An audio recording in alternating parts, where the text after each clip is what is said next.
ბაკალაძემ იმ დღესვე დაიბანა ხელები და იმ დღესვე თქვა, რომ აი ჩვენ არ გვეხება ეს 9 ადამიანი არის თბილისში რეგისტრირებული, ესე იგი თუ არა ხარ ქუჩაში უნდა დარჩე, ესე იგი თუ დაუშვათ რეგისტრირებული ვარ, მე პირადად რეგისტრირებული ვარ აფხაზეთში. მაშინ წავალ ეხლა დავდგები ენგურის ხიდზე და მოვთხოვ იმას, რა ქვია, რუს ჯარისკაცებს, რომ როგორმე რამე დამაკმაყოფილონ. ეს თუ იქნება სწორი. აბა მეტი სხვა რა არის სწორი. მე პირადად დევნილი ვარ მთელი ჩემი ოჯახი. დაკმაყოფილებულები არც ერთი არ ვართ. არაფრით, რა ვიცი, სადაც გინდათ, როგორც გინდათ გაარკვიეთ, სადაც გინდათ მოიძიეთ, არც ბინა გვაქვს და არც ფული.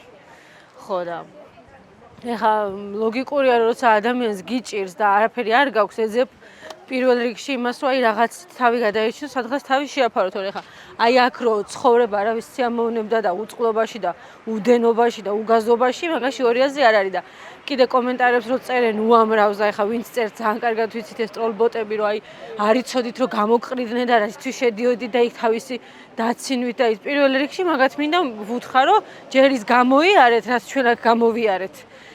თუნდაც ეხლა და თუნდაც რაც გამოიარეთ ჩემო მშობლებმა აფხაზეთიდან გადმოგდების დროს და მე ილაპარაკეთ დანარჩენი. სახელმწიფოზე ლაპარაკი საერთოდ არ არის, ყველა მივმართეთ აქ ვინც დგას უმეტესობამ, ალბათ 91%-მა მერიას, გამგეობას, ტოლვილთა სამინისტროს, მაგრამ პასუხი ერთი და იგივე. ჩვენ არ გვეხება, ვის ეხება. კი ბატონო, აგერ ვისაც ეხება, სადაც ცხოვრობდით და აი დაგვინგრიეს, მაშინ იმან გამოვიდეს და გაგვცეს პასუხი. ვის ეხება ჩვენი ბედი?